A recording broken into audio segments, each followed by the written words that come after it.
আপনি মারা যাওয়ার ঠিক কতদিন পর আপনার চেনা মানুষেরা আবার হাসাহাসি বা স্বাভাবিক আড্ডায় ফিরবে? কখনো ভেবে দেখেছেন কি? আজকের এই ভিডিওতে আমরা এমন এক নির্মম সত্যি নিয়ে কথা বলবো, যা শুনলে আপনার ভেতরটা হয়তো এক মুহূর্তের জন্য কাঁপিয়ে দেবে। আজ আমরা জানবো কেন সমাজকে ইমপ্রেস করার জন্য বাঁচাটাই আমাদের জীবনের সবচেয়ে বড় ভুল।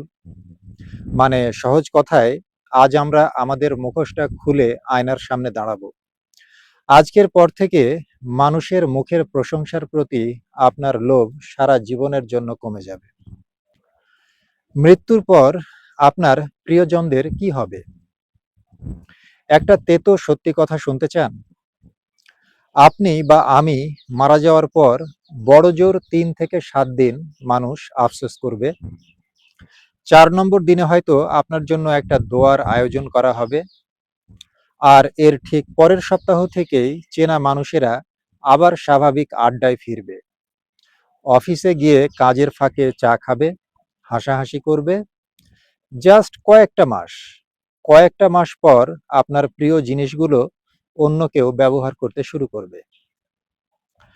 যে মানুষগুলোর ভুলে যেতে একটা মাসও লাগবে না, আমরা সারা জীবন তাদের খুশি করার জন্যই নিজের পুরো জীবনটা বাজি ধরি।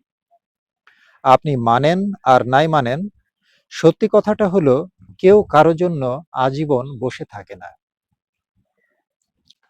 আপনাকে যেহেতু কেউ মনে রাখবেই না, তাহলে মানুষকে বা সমাজকে দেখানোর জন্য এত শো অফ কেন করেন?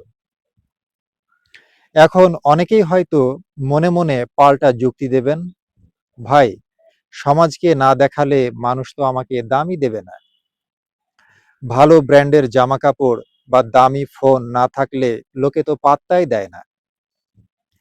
যুক্তিটা কিন্তু উড়িয়ে দেওয়ার মতো না, কিন্তু একটু ঠান্ডা মাথায় ভেবে দেখুন তো, আমরা যে প্রতিদিন সমাজকে ইমপ্রেস করার জন্য এত দামি জিনিস কিনছি, দিন শেষে কি মানুষ আসলেই আমাদের মনে রাখে? কখনোই না। মনোবিজ্ঞানে একে বলা হয় স্পটলাইট ইফেক্ট। মানুষ আসলে আপনার দামি জিনিসটা দেখে আপনার প্রতি ইমপ্রেস হয় না। সে বরং মনে মনে কল্পনা করে, ইস, জিনিসটা যদি আমার হতো। অর্থাৎ আপনি যখন একটা দামি ব্র্যান্ডের শার্ট পরছেন, তখন মানুষ আপনাকে মনে রাখছে না, মানুষ মনে রাখছে ওই দামি ব্র্যান্ডের শার্টটাকে। মানুষ আপনাকে জিজ্ঞেস করে, এটা কোন ব্র্যান্ডের শার্ট, কত টাকা দিয়ে কিনলেন। মানুষ আপনার ব্যাপারে জানতে চাইছে না, মানুষ চাইছে ওই শার্টটা যদি তার নিজের হতো, তাহলে কতই না ভালো হতো। আসলে দিন শেষে আপনি আপনার কোনো মূল্য তৈরি করতে পারেননি, মানুষ মূল্য দিচ্ছে আপনার দামি ব্র্যান্ডের শার্টটাকে। দেখনদারির এই ইঁদুর দৌড় কেবল আপনার পকেট আর মানসিক শান্তিটাই কেড়ে নেয়, মানুষের মনে কোনো স্থায়ী জায়গা তৈরি করতে পারে না। এই পৃথিবীতে বেশিরভাগ মানুষই অন্য মানুষের মনে নিজের জন্য স্থায়ী জায়গা তৈরি করতে পারে না। তাহলে আজ আপনি যাদের ভালো লাগার জন্য নিজের ইচ্ছাগুলোকে কোরবানি দিচ্ছেন, কাল কোনো বিপদে পড়লে তাদের কয়জনকে আপনি পাশে পাবেন? একটু মনে মনে হিসাব করে দেখুন তো। আঙুল গুনে হয়তো একজনকে পাবেন, আর খুব ভাগ্য ভালো হলে হয়তো দুজনকে। বাকিরা সবাই তখন ব্যস্ততার অজুহাত দেবে। আমাদের চারপাশের এই চেনা সার্কেলটা বড় অদ্ভুত। এরা সুসময়ে আপনার পাশে বসে সেলফি তুলবে, ফ্রিতে জ্ঞান দেবে, আপনার খুশিতে ভাগ বসাবে। কিন্তু যখন আপনার পকেট ফাঁকা হবে বা আপনি কোনো বড় সংকটে পড়বেন, তখন দেখবেন চারপাশটা কেমন হঠাৎ করে ফাঁকা হয়ে গেছে।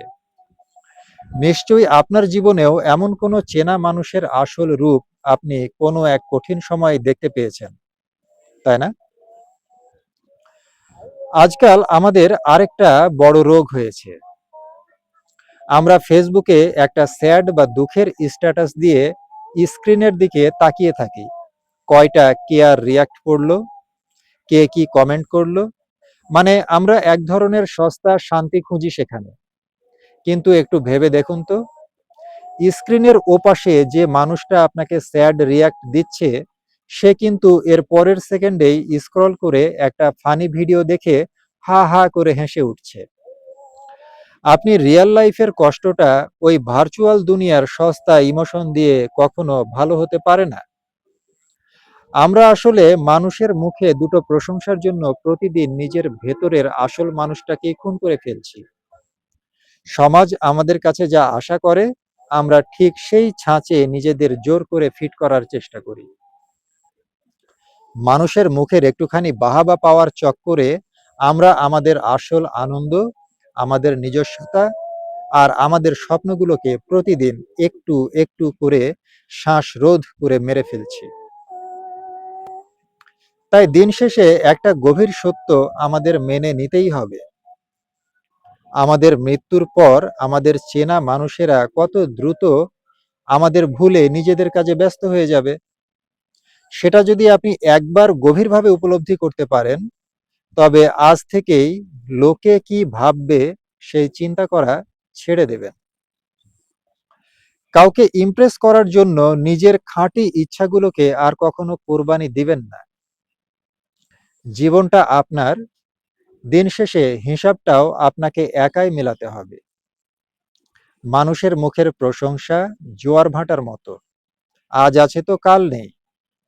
পরের বার যখন সমাজকে দেখানোর জন্য কোনো কিছু করতে ইচ্ছে করবে, তখন একটু থামুন।